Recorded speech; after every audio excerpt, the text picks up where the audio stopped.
I got me a rock and roll band, it's a free-for-all. Hey! Yeah, it's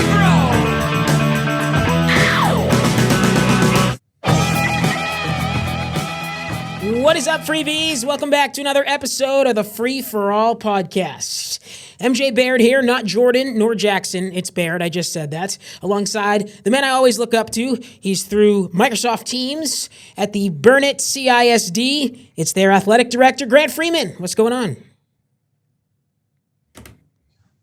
Take two, go again. What's up, guys? How we doing this week? Good, man. Press the wrong button again. Still learning. The man in the middle, the WFISD multimedia specialist. Low key with an ugly blue hat on, Chad Johnson. Why is it ugly? I don't know, because I think WFISD, I think black, not blue. I have a black one, but it was a little dirty, so I grabbed the blue one. Okay. So, and the ones that we have that Grant gave me for the district, when you have a melon head like I do, they sit like up here like little beanies or something. So They don't fit very well? No. This is episode 71 of the Free For All, if you can believe it. Season 3, episode 6. Guys, I looked up 71s. I'm not sure if any of them exist. Well, they've pretty much got to be hockey or football, right? I can't think of... Does Evgeny Malkin wear 71? I don't even know who that is. He plays hockey. Pittsburgh Penguins. Let's look that up.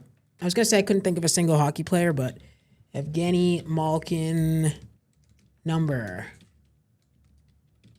Can't spell. I'm surprised you could spell it. He wears number 71. Yep. There you go. Yep. Evgeni. Malkin, Malkin. But there's one like NFL Hall of Famer who wore 71, but I didn't recognize his name, so I left it off. So real quick before we get started, I know We've already started. Well, yeah, before we get started on the sports stuff, I know this has been a tough week for people here at KFDX where we record. Good friend of ours, Glenn Back, has passed away over the weekend. So I just want to give a shout out to Glenn. I don't know that you'd ever meet a bigger sports fan, a bigger Boston sports fan especially, but just a great dude, gone way too soon. So just want to think about him and his family. Yeah, thank you. That's very nice. We'll dedicate this episode to Glenn. If you're from the Wichita Falls area, you've ever been to the Parkway Grill, beautiful horse statue out in front of the restaurant, painted by one Glenn Backus. Very creative mind here at KFDX. He worked behind the scenes in the promotions department, things you'd see on TV as far as commercials, advertisements, the Next Star Sports Awards, etc. Glenn put a lot of those things together. Hard worker, creative mind. I'd say probably more well-known for his art in the Wichita Falls community. So, Chad, thanks for bringing that up. We appreciate it. And a sense of humor of like very low-key sense of humor, like the stuff he would do around the building and stuff like that you didn't even know he was doing. Just humor stuff. Absolutely. Taking old pictures and putting current people in the pictures and framing them and putting them on the walls and stuff like that. So just a hilarious guy. Glenn, an absolute master at Adobe Photoshop. He could take a picture of, for example, MJ and Tobin and Photoshop us together, and he named it MJ McDuffie. Kind of works. Oh, that picture in your office. That one. I didn't realize that. Yeah. Yeah, exactly. All right, before we get into it, let me thank our sponsor over at McCauley Landscapes, proud sponsor of the Free For All podcast, and, of course, proudly serving Wichita Falls for more than 2 decades now. Their services include lawn maintenance, landscaping, irrigation, repair, and so much more. Visit them online, McCauleyLandscapes.com. There you'll find more information on how they can help you with your lawn care and landscaping needs. The Free For All relies on McCauley Landscapes, and you should too. Has anybody mowed your condo yet, Grant? No. Needs to be done. Patrick, need you to make a trip to Burnett. Yes, somebody better. I know Coach Free ain't getting out there and doing it. He's paying for that instead. That comes with the condo, right? It's included. It should. I don't understand that either. Like, I guarantee I negotiated that. Exactly. All right, Coach Free, high school football, big win for the Burnett Bulldogs in your former hometown, San Angelo. How'd it go? Yeah, San Angelo Stadium was rocking last Friday night. It was the first time I've been in the stadium since the state quarterfinals in 2015 when I was the OC at Brownwood. It was also the first Lakeview game I've been to since 2008 when I was coach at Lakeview. So it was nice to be back. It was also nice to see our offense get on track, put up over 40 points and came away with a victory and a great launching a great launch into Marble Falls Week. And so, while not the same as Ryder, Old High, or even Memorial Legacy, it is a big rivalry week here. Marble Falls is 10 miles away, and it's Marble Falls Week. So it's been kind of wild around here. This will be my first taste of it. Jackson Freeman gets to go against Marble Falls tonight here at Bulldog Stadium, and then we host Marble Falls here tomorrow night in the varsity game at Baird Bulldog Stadium. So we're excited about opening district. We're excited about the direction that our teams are going, and they're growing up. I told you we were young and growing up kind of before our eyes, and played in a bunch of close games. And sometimes young teams got to figure out how to win in those close games. And sure, they really figured it out the other night in San Angelo. 46-36 the final in favor of Burnett as they improve to 2-4 and head into district play on a good note. Yeah, it was a lot of fun, and really that second half it was a score fest, and it's one of those games where when you've been in these close games like we have been the last for all season, it's good to see the kids finally get over the hump and kind of figure it out. And if you can continue to do that, and you're doing that going into district, you got a chance to do good things. And so, I really think if they'll take the high of that game and ride it into the week, rivalry week, then it'll be a lot of fun this week. So you mentioned Jackson was playing tonight. So this is new to me, not being in a small town. So do they play junior high, JV, everything on Thursday nights? Yeah, so our sub-varsities everything's on Thursday night. So our sub-varsities, the middle school is where the varsity is, and the sub-varsities are away. So like our sub-varsities tonight go to Marble, and then the middle schools play here. Gotcha. Coach Free, if I could bring up this graphic again with the district, and obviously no one's played a district game yet, but just average eye looking on, I would say, okay, Stephenville and Lampasas both undefeated, so they should be battling for a district championship, if that makes sense, leaving Brownwood, Marble Falls, and Burnett battling for the final two playoff spots. Is that a fair assessment? I think it is, and I'll throw this caveat in. I think Stephenville's a level ahead of everybody. Okay. They're competing for a state championship this year. They just, they took one of the best teams in the nation and put it on them, Ruston, Louisiana last week, and they play playing at a little different level right now. But Lampasas is surely playing good. Their kids know how to win. They've done a good job. And then again, Brownwood trying to figure it out with a new coach. Marble Falls, a newer coach, and us being really young. So it's going to be an interesting district slate, and it's also an interesting regional slate because we are actually in Region 1 for football, which is unique because we're in Region 4 for everything else. But it's a region that I'm familiar with. Obviously, we go out towards El Paso and Canyon and Andrews and out that way. So if you can get in to the playoffs, you've got a chance in Region 1 to play for a long time, and we'll see how that plays out. So you mentioned Stephenville. Just a quick little season or week 1, Midlothian Heritage 28-7 win. Week 2, Everman, a 5A school, 45-0 win. Week 3, Godly, usually a pretty good team, 45-6 win.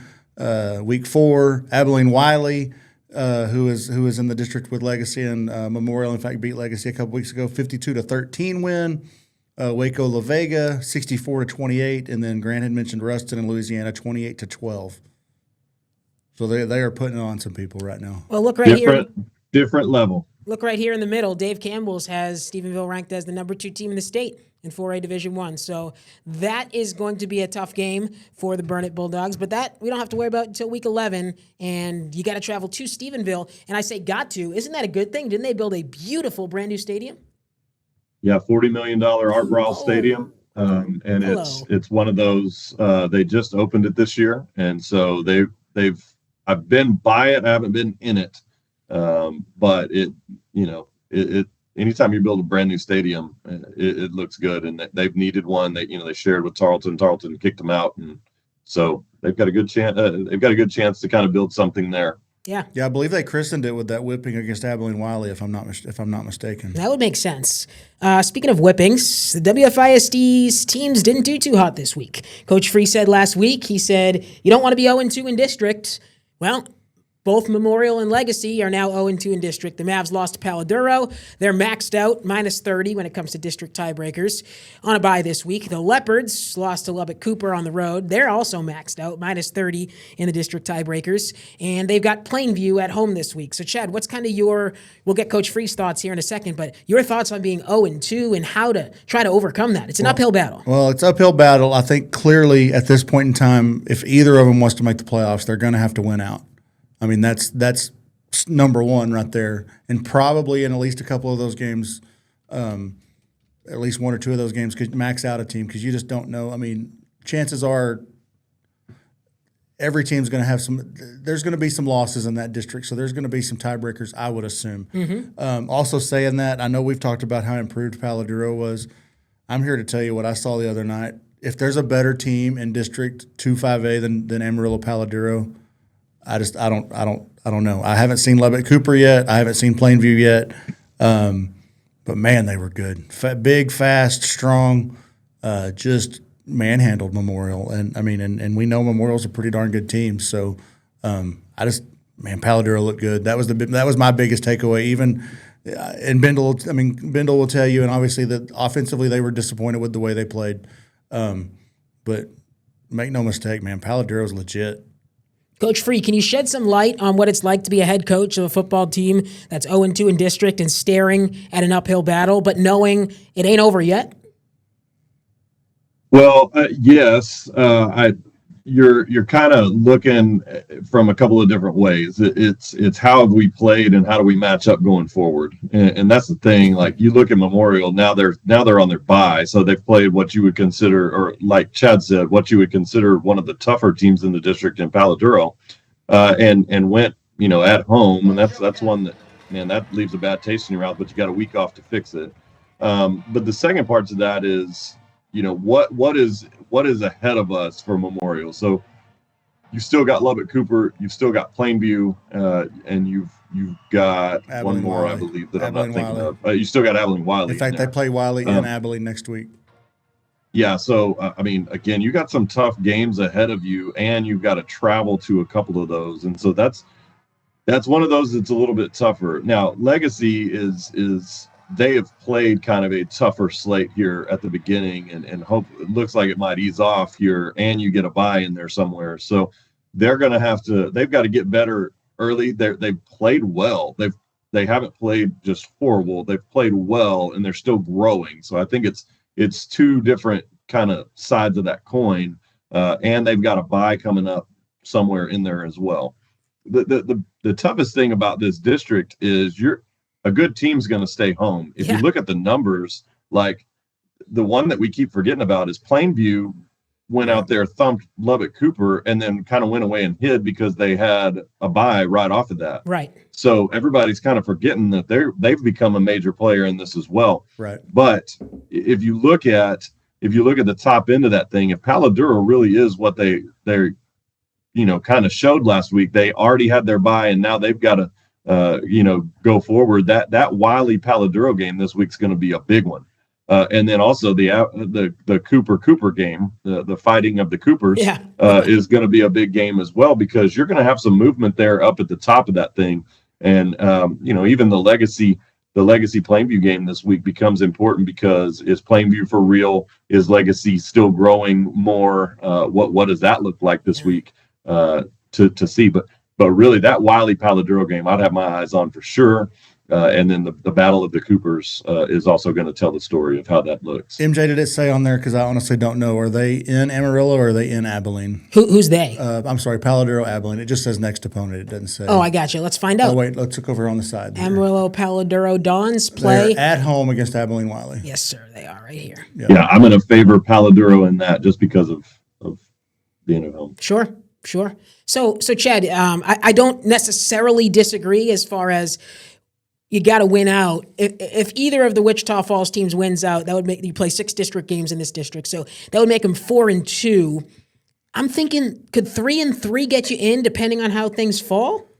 Man, I think it'd be tough. I mean, but you could. I mean, obviously you could, but that's, I think, where the tiebreakers are really going to really come into play. Right. And Coach, I know go ahead. this sounds weird, but you always want somebody who wins out in the district. You want an undefeated champion in the district, and you want a team that was totally defeated in the district. Then it lines out. Sure. If you don't have an undefeated team at the top and a defeated team at the bottom, it becomes really screwed. Tiebreakers will get involved. Yeah. I'm interested to see Plainview this week, just with the whooping that they put on Lubbock Cooper that nobody saw coming. Mm-hmm. I'm interested to see them this week, and they run a little bit different offense than everybody else runs, and they've got a quarterback that's a senior that's been starting since he was a freshman. So at this point in time, he knows that offense.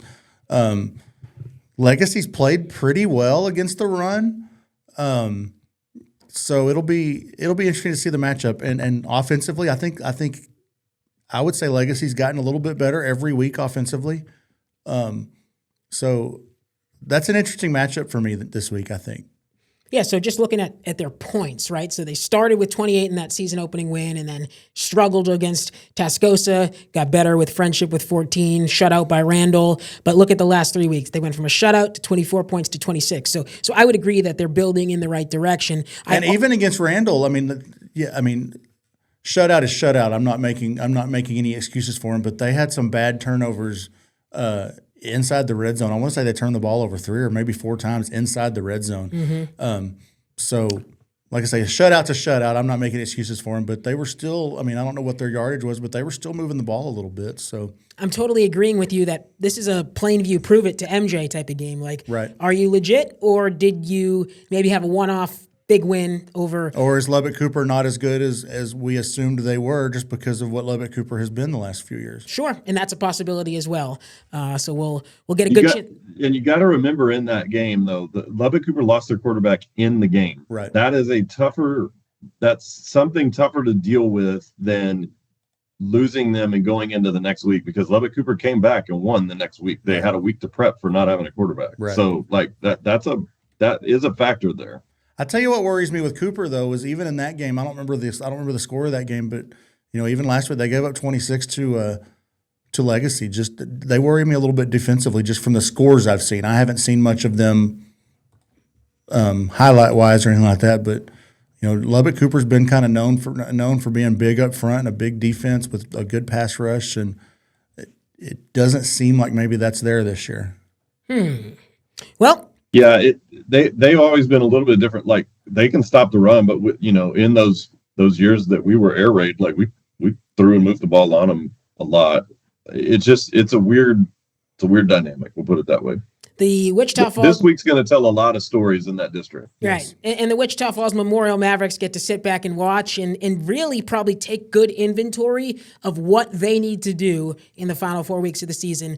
A, if they want to make the playoffs, and B, outside shot, but if they want to try to avoid a trip to El Paso in the first round. And even that, I'm not even sure. They might be relegated to that already. I mean, obviously, games have to be played, but on paper, you might be saying, if they're in the playoffs, they're traveling. And breaking news, with Memorial off this week, tomorrow night's Legacy Memorial stream on the WFISD YouTube channel and on KFDX Plus, special color analyst Mark Bindle. Oh, so he's joining Jonathan Hull. No, he's joining Corey Hogue. Jonathan Hull, absent once again. Jonathan Hull is going to cover City View Jacksboro, I believe. Big game. I'll be there as well. So that is a big one in that district. So Mark does a great job, obviously, as a coach on the field, but he also does a great job breaking down games. So it'll be nice to have him up in the booth. 7 o'clock kickoff Friday night. Legacy Leopards, Plainview Plainsmen? Plainview Bulldogs, aren't they? Plainview Bulldogs. Bulldogs. Okay. The Lubbock Monterey is the Plainsmen. Yes. See, I'm mixing them up. I'll get there someday, folks. All right, from high school football to college football, let's take a look at the AP Top 25, if I can get it pulled up. And Chad, I know you put on our rundown here a couple of interesting additions to the Top 25. Yeah, I think first of all, just looking at the top 10, Tech and Texas A&M both in the top 10. Huge. They were having a hypothetical the other day if they played each other, who would win, which I thought was a pretty interesting discussion. Yeah, what did they say? I think they had Tech by a couple of points, and that was the discussion was very high on the Tech defense, led by, as they said, somebody who they guarantee is going to be a first-team All-American this year, Jacob Rodriguez. Huge. So, and just to show you, I mean, you're never going to get rid of a preseason top 25 because it gives you all kinds of talking points. But your preseason top 25, your top two to go into the season were Texas and Penn State, both now completely out of the top 25. There you go. There's the preseason rankings right there. Texas, Penn State, Ohio State, Clemson, Georgia. Remember those five? Clemson's another one. Clemson's out of the top 25 now too. So, And here we are back in week 7. Ohio State, Miami, Oregon, Ole Miss, A&M, even Oklahoma, Indiana. Yeah. Wow. Changes from 7 weeks ago. Coach Free, what is your thoughts? You know, my favorite game to play is can you win a national championship or not based on what I'm looking at. And my list is now under 10. it's getting smaller, isn't it? Yeah. It's getting smaller. It's under 10. And last week moved that list a lot. I'll tell you that much. Coach Free, can Tech win a national championship? They can. They're gonna if they'll get out of if they'll be the Big 12 representative in the playoffs. They play defense enough. They play good enough defense to be able to muck up a game. And if they had half of a brain, they put Will Hammond back at quarterback, and they have a dynamic offense enough to score enough points. And what a turnaround defensively. I mean, Tech has always been known as air raid, score a lot of points, but they've never been known for playing much defense. But man, I don't know where they rank, but I think I saw somewhere the other day where they're top 10 in total offense and total defense in the country this year. They look more like an SEC team. They look more pro style than they ever have. I'm not saying they're to that level, but that's what they look like more so. And I think Tech is the poster child, I think, for how, whether you like it or not, but I think NIL and even paying players a little bit is going to help level the playing field a little bit, because Tech is now getting these 5-star kids because they're playing the game the way it has to be played now, and they're competing with the big boys for some of these players that they were never getting. So I think it's showing how much it can level the playing field a little bit if the teams invest in it and get on board with it. And I think to that, Chad, one with the NIL, but two, their facilities. I mean, they've upgraded their facilities in the last 5 years unbelievably. Yes. They've made a huge impact on, when you walk a recruit through there or a transfer through there, there's a big difference in that and some of the other schools that they're potentially considering. And they're on par or at least leveled up with some of the top teams in the country as far as how much they're paying out and then what their facilities look like. Do you think, I think this way, this is why J-Rod came back, right? This is it.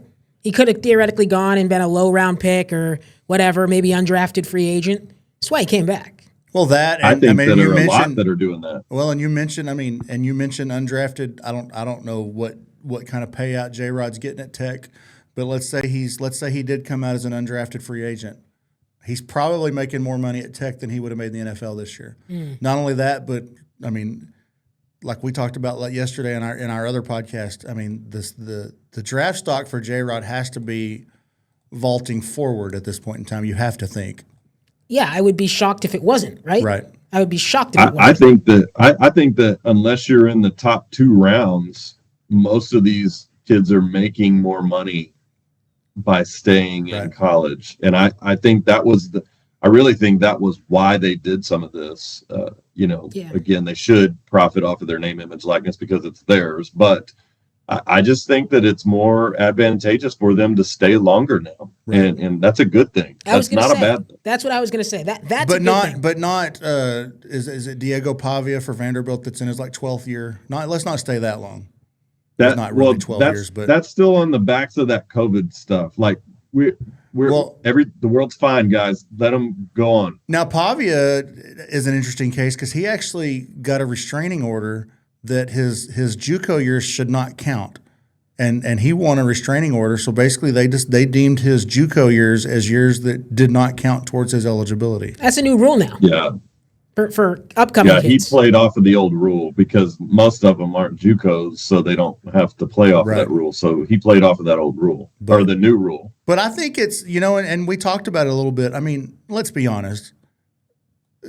The successful teams there was some under the table stuff going on. I mean, I think we all know that. Anybody who doesn't think that, I think is not paying attention.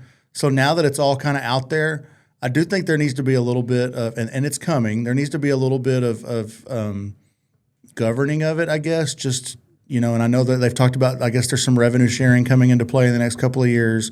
I think there needs to be some sort of, for lack of a better term, contracts. In other words, if you're going to accept $5 million from Texas Tech, then you're expected to play the whole year, Or pay it back. Right, or pay it back, exactly. So yeah, they have to. Well, that's where you guys already know you're about to start me on a rant, but I've been calling for NFL Junior for years, especially on this podcast.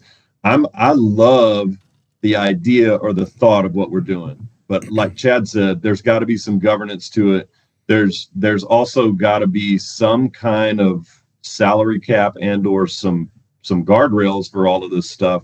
And the second part to that is I don't think everybody needs to be involved in it. I think it's the top 30, maybe top 20 something. And then let the bottom half basically let everybody else basically have the Division I AA structure and the Division II, Division III, and don't pay them. They just get the normal college experience, and it's a playoff system, just like Division I AA, or what used to be I AA, bowl championship FCS, series, and all of that Division II down, and let that be whatever, and then just have NFL Junior, which is your top end, your top 30. And let them be there. And if we need to, look at the soccer model in Europe, relegate them if they stink, right? And move them up, relegate them. I don't care how, but we need to separate out this top tier stuff. I think relegation in a college football model would be a great model. Now, I think it'd be awesome. I do think that there is some sort of NFL Junior coming. I think it'll be a bit more than 30 teams. I think you're probably talking more closer to probably double that. But I do think it's coming, and I think some of those teams on that fringe back end, stuff like that, some of the teams that are looking for coaches, Oklahoma State, their athletic director even mentioned during the coaching hire that, he said, these realignment things come up when TV contracts come up, and TV contracts are coming up in probably the next 5 years. And, he said, that's basically said, why we've got to get this coaching hire right, and I'm using them as an example, but there's a lot of teams kind of in that fringe, track record says they should be with that group, but current says they've got some work to do. Well, and I'll even take it a step further. Take those lower levels, the I AA, the Division II, the Division III, play them in the spring. Yeah. When we have nothing. Like, can you imagine if you have NFL, because we keep trying to do this UFL and XFL crap, that's horrible. But can you imagine if we had the NFL and the NFL Junior going on in the fall, and then we had all of this in the spring or late summer, or like that weird dead time where there's oh no, he's probably making a very good point right now. He's making an outstanding I'd point. I'd watch that way more than UFL. We agree with whatever you just said. Yeah, very, very much delayed. We might have to kick him off and put him back in. It just popped in. Coach Free, leave the Microsoft Teams meeting and come back. I think there's a way forward. I think the NCAA needs to be way out of it. All right, so Coach Free's going to leave and come back. We'll see if we can get him here in a second. Chad, in the meantime, I'm going to transfer the conversation a little bit back to these national rankings, because you brought up a good point. This team's not ranked, but look at them receiving votes down here. Yeah. How about the University of North Texas? I think, you look at the rankings, you've got Memphis in there at 5-0 and South Florida at 4-1, North Texas at 5-0. One of those teams is probably going to be your group of 5 representative in the playoffs. And I think I saw something that North Texas is 5-0 for the first time in 50 years or something like that. Wow. So, in fact, they've got a big game. They're playing Florida as we record today on Thursday. They're playing South Florida tomorrow. In fact, they're letting classes out in Denton, trying to get a big crowd, trying to get a tailgate going, and no classes tomorrow at UNT to try to get the crowd out there to watch them against South Florida. And I think that's going to be a big game towards who's going to be that group of 5 representative in the playoffs. Coach Free, we're talking about the Mean Green. Yeah, you've been following them at all? Yeah, a little bit. I know they've got a big game coming up, and they're in it for the group of 5, and that's where that part to me and that piece to me is kind of goes back into the rant that I just had. Like I would love to see them actually competing for a national championship instead of them fighting to get in a playoff, which they have no chance of winning. Sure. And that's to me like where teams like that, if you did separate everybody else out, you would get some more money down there. Right. If you separated it out, if you're able to allow them to compete and then compete for national championships, I think that builds that revenue and builds that excitement in a whole nother way. Because right now, like, think about what we're actually talking about. They are going on what Chad just said, an historical run here to possibly, they're not even ranked, but possibly get ranked and be included in something in which they have absolutely no chance. Right. And it's all because they would get a little bit more money. Right. I'd rather see a team like that competing for a championship. It's almost, would you rather be a North Texas or a North Dakota State? That's I mean, and the reason I bring up North Dakota State, because those Dakota schools in the FCS are powerhouses competing for national championships. Yeah, I'd rather be winning the championship. And here's the thing with those FCS schools: if you ever watch any of their games, the North Dakota States, the South Dakota States, you look at their rosters, they're coming down to Texas and recruiting kids that are maybe not quite at the Power 5 D1 level, but then that next tier of kids. And I'm sure their promotion is probably like, hey, would you rather go to North Texas or somewhere like that where you'll get into the playoff, or would you rather come up north here where we've got great facilities, like North Dakota State, as example, has a dome, great facilities, and we're competing for a national championship every year, and we've put players in the NFL. Well, that group of five basically, you got your Power 4, and then that group of five basically just gets lost. Right. And they're think about if that group of five, all of those teams were playing with the 1AA schools and what that would look like. That would be exciting to me in its own right in a whole nother way. I want to transition a little bit to a guy that I'm quite fond of. Goes by the initials BB, and he coaches at UNC. How much longer? Good question. Bill Belichick. So, been telling you for 2 years he stinks. Outside of this podcast, on the social media streets, there's been some reporting, and I want to go through it. First off, I don't know this gentleman. His name's Ollie Connolly, at Ollie Connolly on X. Appears to write for a outlet called The Read Optional, college football newsletter, and also has a podcast. And he does have 35,000 viewers or followers, which Sure. I always look at that when I start looking at reports or whatever, like, okay, how legit are these guys? Sure.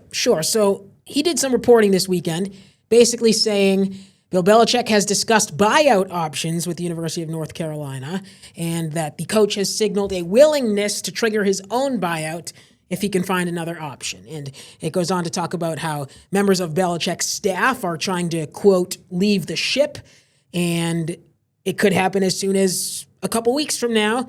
There's apparently some, quote, serious recruiting violations under investigation. He's already got one coach that's been suspended at the university, and recruiting and practice violations have been proven, according to Ollie Connolly's sources.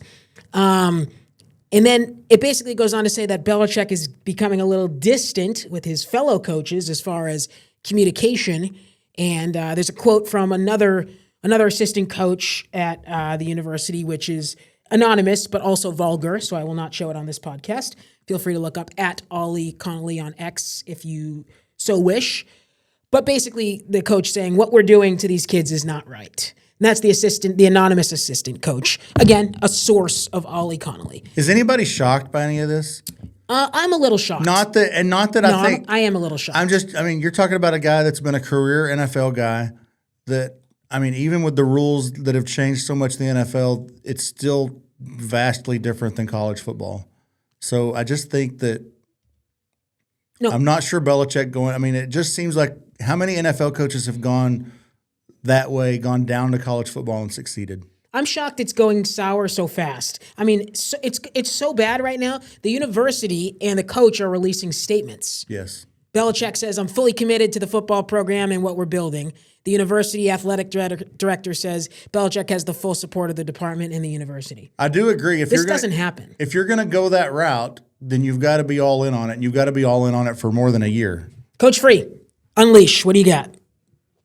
So about 3 years ago, when he started, when we saw the drafting of Mac Jones, the Matt Patricia 2 offensive coordinator, the signs were there that he was losing touch with what's going on. And I don't mean that as far as, it doesn't mean that he wasn't one of the best coaches ever, and what they did in New England is, I mean, his resume speaks for itself. We don't got to say if he's good or not, but he's not relevant, and he's not relevant to kids. He's definitely not relevant in the college level.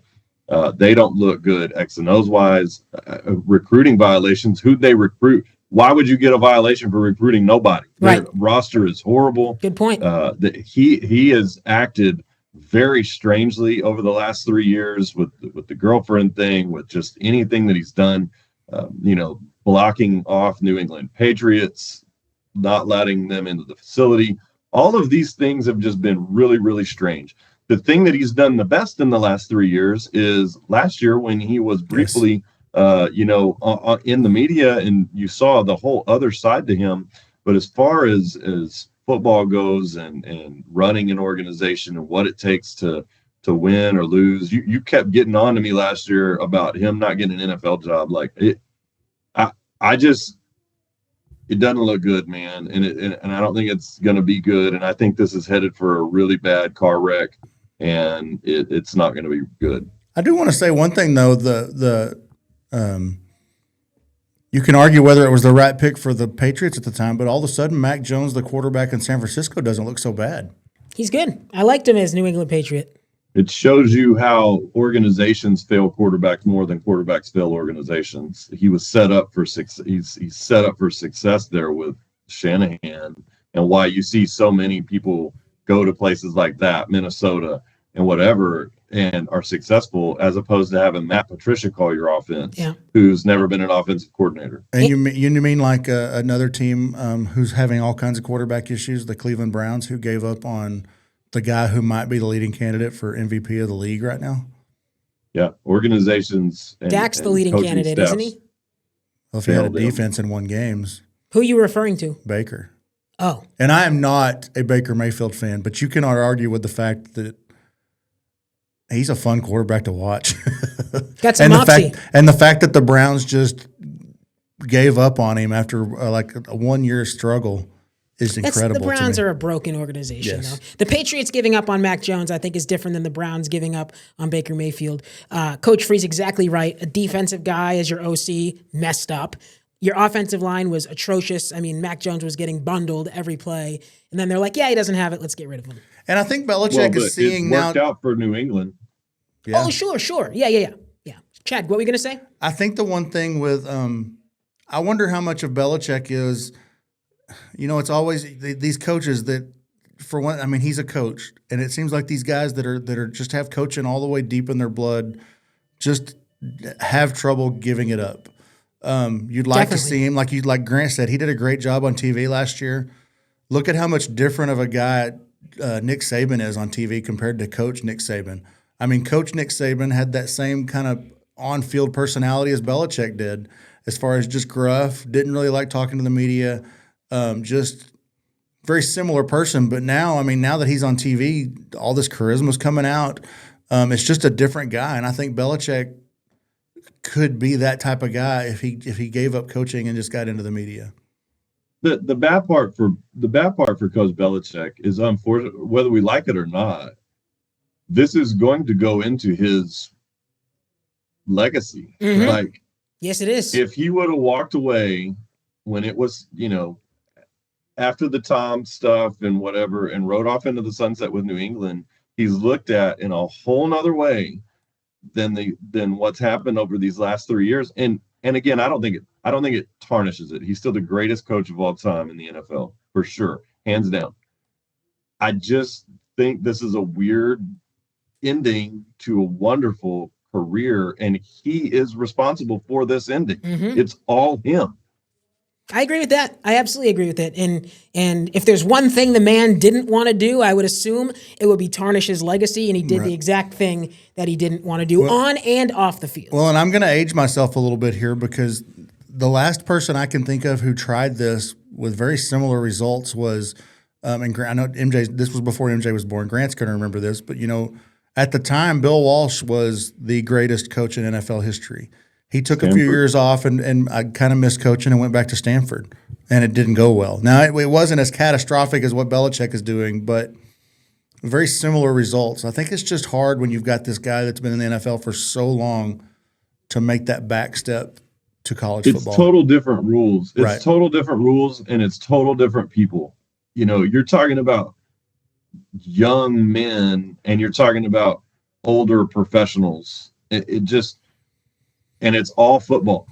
And so much of what happens in college is recruiting. It's not the actual football. And it's hard to be this genius that comes in here and this football savant when 90% of what matters, whether you win or lose, is what you do when you're not on the field. Yeah. And that's hard. I mean, it's why the college guys struggle when they go up to the NFL. Vice versa, it's just a total different game. I like your checkers. I like your point, Coach Free, as far as how do you get a recruiting violation for the guys that you recruited? Your roster stinks. I hope, please, is it recruiting violations for your next class? Like you're trying to get guys who are above your weight class, so to speak. I hope that's where that tells you how bad it is. That tells you how bad it is because there's no stinking rules anymore. Right. Well, that's how egregious it is. And how do you have recruiting violations now? I mean, serious question. Yeah, exactly. And I will say, and I don't remember the exact numbers. I looked it up a couple of weeks ago, but North Carolina, they do have a pretty good recruiting class. Pretty good, as long as they all sign, depending on what happens with Belichick, they do have a pretty good recruiting class as it sits right now. Does it hold together? Does it? Who knows what happens with it, but when you say a good recruiting class, like rankings wise, yeah, right? So and those are always an unknown. Right now, if you were a recruit right now, a top 100 recruit, top 200 recruit, top 300 recruit, or if you were somebody in the portal who's got whatever, why would you go there? Because they got a good basketball team. Yeah, exactly. They pumped this up to be this NFL factory. Yeah, they might not get anybody drafted off of that team. Plus, they're ticking off the NFL by blocking one of the storied franchises from coming onto their campus. Like it's not like the NFL's a cult. Like they're not going to say, oh well, he hates New England, we'll all go in there and steal those wonderful players. No, they're going to turn around and boycott him. It makes no sense. None of it makes sense. All he's doing is hurting his players when he's not allowing NFL teams to come watch his players. And that's ultimately what a college coach's job is whether it's in the NFL, whether it's job or whatever, ultimately your job as a college coach, college teacher, whatever, is to prepare you for the next level. And if you're not allowing NFL teams to come on your campus, then you're not helping prepare your students for their next level of work. At the end of the day, what he's trying to do is going to take more than a year, but it doesn't look like he's on track to get more than a year to do it. Right. By his own fault. Well, and I'll tell you this: they might whatever do this dance about buyouts or whatever, but they're not going to fire him until it starts hitting them in the bottom line. When sponsors start pulling out, when kids start not. I mean, if you looked at the stadium the other day, there was minimal people in the stadium. Like that's not what you signed up for. That's not why you paid him all the money. It's not why you deal with all the drama or the circus. Like when it starts hitting people in the bottom line, they'll make a change on their own. Buyouts be danged. It's funny to me because when he first took the job, some of the discourse was, oh, if he gets an NFL offer, is he going to leave them high and dry? And now the discourse might be, is North Carolina going to cut ties, leave them high and dry? It's wild. It's wild. All right, let's move from college football to the NFL. Coach Free, the Dallas Cowboys, winners over the New York Jets, 37. Hey, back up just 1 second real quick. Sorry. We missed one huge thing of college football this week. Go ahead. Red River rivalry. Yawn. I don't care. Yeah. Okay. Two teams stink. They both stink. Oh, using the top 10. They stink. I don't agree with they stink. They stink. If they've got John Mateer, I think they can win the national championship. Well, they don't. He's out, right? I know they're saying he might play this week. Oh, I heard he was out. But he's questioned. First of all, I didn't know college football had an injury report now, but apparently they have injury reports, and he's listed as questionable.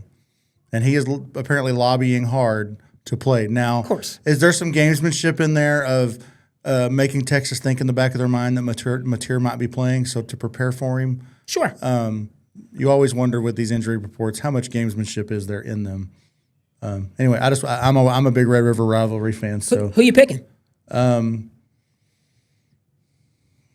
Man, if Mateer plays, I think OU wins. Let me rephrase that. If Mateer plays at the way he was playing before he hurt his hand, I think OU wins. If he doesn't play, I think it might be a very ugly game both ways offensively. And when I say ugly, I mean like just not a fun game to watch. Coach Free, you want to be on the record with a pick? And I'm picking Texas just because I refuse to pick Oklahoma. But you just told me. Oh my goodness. I picked to not watch this game. Yeah. I will not be watching, but because I will be watching my own disaster. Who does Oklahoma State have this week? Houston. Oh boy. Yeah, I will take Texas. Arch Manning has a good game. People are like, "Oh, is he back?" Yeah. Useless. Okay. I don't think Arch Manning is useless. I just don't. I think No. I think Arch Manning was put on way too high of a pedestal for as much growth as he still has to make. Let me clarify my statement. Useless. The argument back and forth. I got you. Not the player. I got you. The argument back and forth. I can't stand on a week-to-week basis. He's the number one pick or he's not. He's the number one pick or he's not. It just bothers me. Okay, to the NFL now. Dallas Cowboys winners over the New York Jets. Next up, they get the Carolina Panthers, another crappy team. I don't want to talk about the game, Coach Free. I want to talk about Jerry's $250,000 mistake. What do you think? I'm so tired of Jerry Jones. Watch this, folks, if you haven't seen it already. This is from after the game at MetLife Stadium. Jerry up in his little box talking to the Jets fans or talking to the Cowboys fans or who knows who he's talking to. But he's using his hand for a specific gesture that may or may not be the middle finger. And by that, I mean it's definitely the middle finger. There was some controversy here. I'm going to let you listen to Jerry himself explain what happened at MetLife Stadium this weekend. When you gave the Jet fans the finger, were you just telling them how many wins they're going to have this year, or was that like their IQ? That was unfortunate that was a kind of a exchange with our fans out in front of us. There was a swarm of Cowboy fans out in front, not Jet fans, Cowboy fans. And the entire stadium was brimming with the enthusiasm of Cowboys, and certainly late in the game. And that was inadvertent on my part because that was right after we'd made our last touchdown. And we were all excited about. There wasn't any antagonistic issue or anything like that. I just put up the wrong show on the hand, but that was inadvertently done. And I'm not kidding. It was, if you want to call it accidental, you can call it accidental. But it got straightened around pretty quick. I've had a chance to look at it. It got straightened around pretty quick. But the intention was thumbs up. And then basically pointing at our fans because everybody was jumping up and down excited. So he got his middle finger and his thumb mixed up? That's correct. Does that happen to folks of a certain age, or is this total bullcrap that he's just not owning? You guys get ticked in the media whenever we do coach speak and we don't ever answer questions or we just kind of talk around in circles. This would be along those lines. If you don't know your thumb from your middle finger, then why are you running a billion-dollar franchise, multi-billion-dollar franchise? There's part of me who, knowing that believes it, 83-year-old Jerry Jones, can see him putting up the wrong finger because he's done some wild things. But at the same time, I watched that video multiple times. We'll watch it again. Here's my thing. Go ahead. I'm sorry. I think can I pause it? I don't know if I can pause it. Right before he puts the finger down, if you're looking at his mouth, it almost looks like he starts to say the F word. So that leads me to believe, no, he meant to do this. Here's my thing. Just own it. Yes. Because right. To me, I don't know, maybe I'm wrong, but to me, who cares? It's not that big of a deal if he did. I mean, maybe I'm wrong. They're not going to change the fine. Right. The fine's going to be the same, so just own it. Say there were some Jets fans that were popping off, and I pointed out how many wins they were going to have this year or something. And I think here's the other kicker thing. He was talking about all the Cowboys fans. So it sounds like maybe he's got more Cowboys fans on the road these days than he does at home. Because these last couple of home games against the Packers and was it not the Giants, the Eagles, I guess, was maybe not 50-50, but there was a lot of opposing teams' fans in the AT&T Stadium. Quit. I'm so tired of Jerry. I'm really tired of him talking and making no sense. And we're going to continue down this road of all of these random things. They're just going to continue to be stories that are just sad. They are sad. They are sad. I want to know, Coach Free, though. Do you believe him? No, You don't? not even a little bit. Okay. All right. Well, that issue that happened at MetLife Stadium very well could have been our trademark segment this week, but it's not. A couple other things are. Here we are, the latest in What Are We Doing? What are we doing? What are we doing? What are we doing? What are we doing? I ask myself that question all the time, especially, I'm going to try not to get too worked up here, especially when things like this happen in the NFL. Amari DiMarcado, 72-yard touchdown, look at this joker. What are you doing? Why does this keep happening? What are we doing? We got to do something about this. I don't know if it means we start cutting dudes, we relegate them to the practice squad. I don't know. But this happens every year in the NFL. And Coach Freeze on the record is saying, I hate the rule more than anything. He hates the fact that a fumble out of the end zone is a touchback and not something else. But that is beside the point to me. That one should be a touchback. I think if you're cut. dumb enough to let go of the ball before the end zone and it goes through the back, it should be a touchback. I agree with that. I just like the rule when somebody's jumping for the pile up, like something's happening and they're working their tail off to get to the line and diving for it or something like that. If you do this stuff, not only should it be a touchback, it should be 15 yards of like unsportsmanlike, and you're disqualified for the rest of the game. We'll sit there and review targeting and all that stuff, kick people out. Let's kick them out for this. And here's the thing too.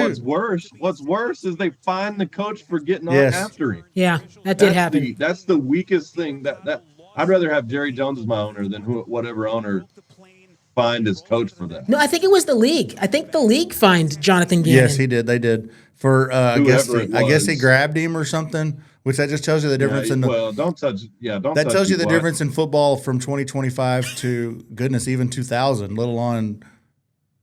Don't be grabbing people, but my goodness, like how weak sauce is that? That's like weak sauce.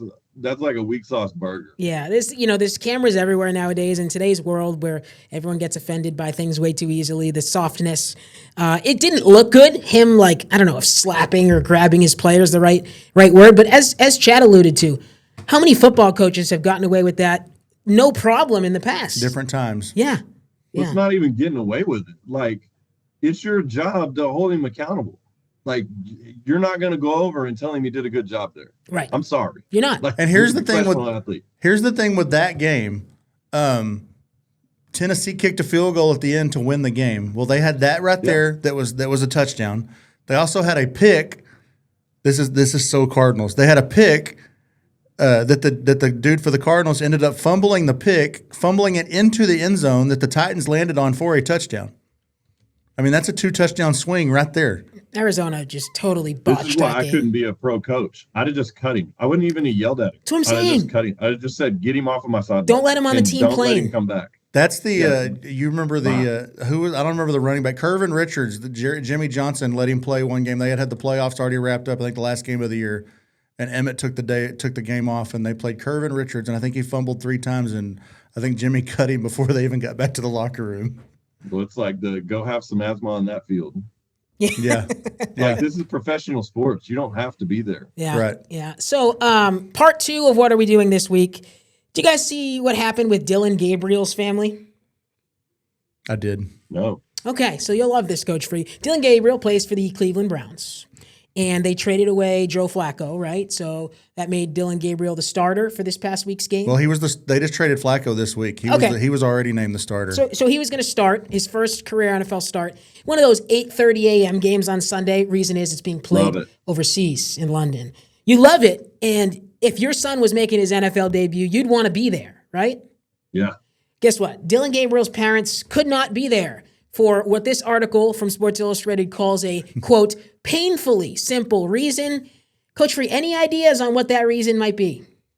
They live in Hawaii. I know that. They do live in Hawaii. Hawaii to London's a long way, but it's not impossible. No passport. It is impossible if you do not have a current passport. I don't have a current passport. You're kidding.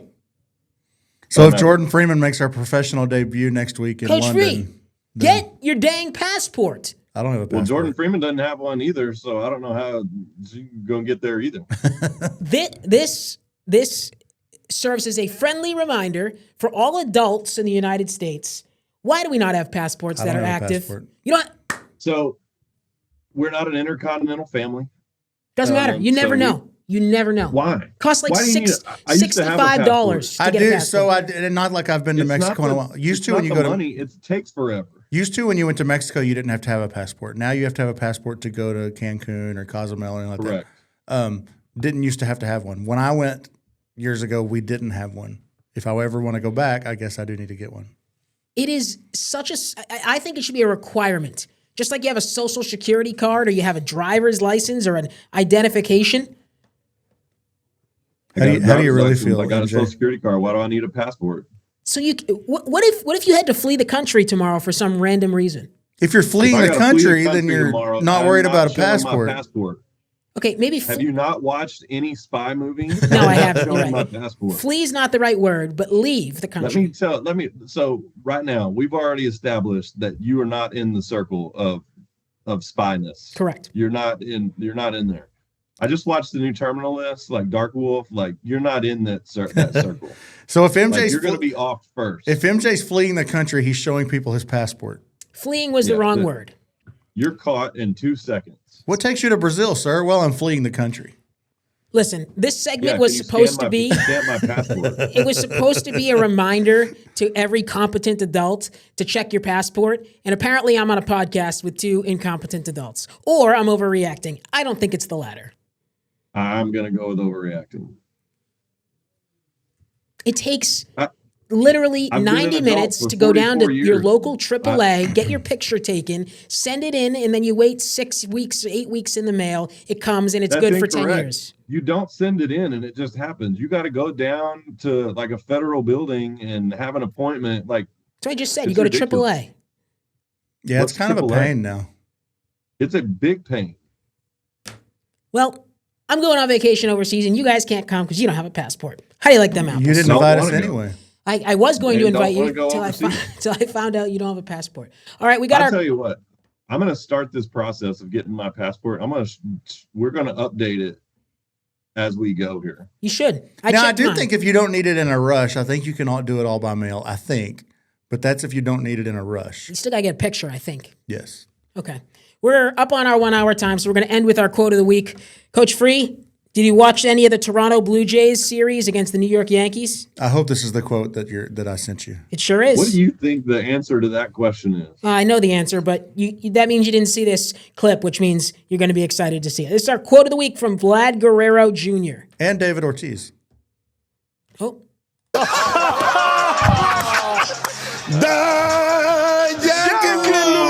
Let's go, baby. Let's go. Hey, let's do it again. The Yankees lose. The Yankees lose. Yankees lose. Let's go, baby. But you don't take it personal. I get it. The Yankees lose, Coach Free. You excited? I think the best part of that was Jeter and A-Rod being on the set. Oh, yeah, they're sitting right there. Yeah. And, of course, that, dates back to something Poppy did years ago, and it's his accent. He's trying to say the Yankees lose, and it comes out to the Yankees lose. So for those that don't know, the backstory to that is John Sterling, the longtime Yankees radio announcer, when the Yankees win a game, he says, the Yankees win, the Yankees win. So that's... And Poppy said, the Yankees lose. How does that guy have a passport? What? He's a he Dominican has a Republic passport? citizen. He's probably maybe a dual citizen. Certainly he has a passport. Vlad Guerrero's got a passport. He plays competitively in Canada. Hey, There's here's a better Vlad chance of you Guerrero. getting Vlad a Guerrero. passport than watching baseball. Vlad Guerrero, I think, could play in the World Baseball Classic for 3 teams. Is that how that works? He was Different born in nationalities? Canada. I think he spends a good chunk of his time in the United States, and he's Dominican resident because he was born in Canada when his dad was playing for the Expos. That all checks out. Folks, if you're watching at home, please get your passport checked. If you have one, check it. Make sure it's not expired. You never know. Hey, my quick baseball note: go Brewers, go Phillies, go Mariners. Go Brewers, go Phillies, go Mariners. Go away baseball. Go Brewers, go Phillies. I think I agree with that. I think the Phillies are dead, but I think I agree with it. I wouldn't mind seeing the Cubs just because of Mr. Brazier, but Fair enough. He might be back on the CS roster if they make it. Is he not on the DS roster? I don't think so. I know he was on the. I think he was on the first round roster. I didn't realize he wasn't on the DS roster. Was he on the first round roster? I think he's pretty laid up. sure he was. Elbow injury. Anyway, good luck, Ryan Brazier and the Chicago Cubs. Thank you to our friends at Macaulay Landscapes, proud sponsor of the Free for All and proudly serving Wichita Falls for more than 20 years. We always appreciate the sponsorship here on the podcast. Do us a favor, follow us on social media. Here is how you can do it. Facebook, The Free for All Pod. YouTube, at @freeforall_pod. Twitter, Instagram, and TikTok, at @freeforall_pod as well. What's on the books this week, guys? Anything fun? I'm going to get my passport. I'm going to hold you to that. I'm going to check on you next week. Coach Free's passport, see if you've made any progress, okay? I guess I'll work on getting mine too, MJ. Will you? Yeah. Okay. Chad I don't and know Coach when. Free. I still need to call the doctor to get prescriptions, which I'm supposed to be doing all week. So. Oh my God, you got to get off this podcast and start doing some errands, will you? So, anyway, all right, folks, thanks so much for watching. This has been episode 71 of the Free for All. We'll see you back here next week from the KFDX Plus studio. That's my thumb.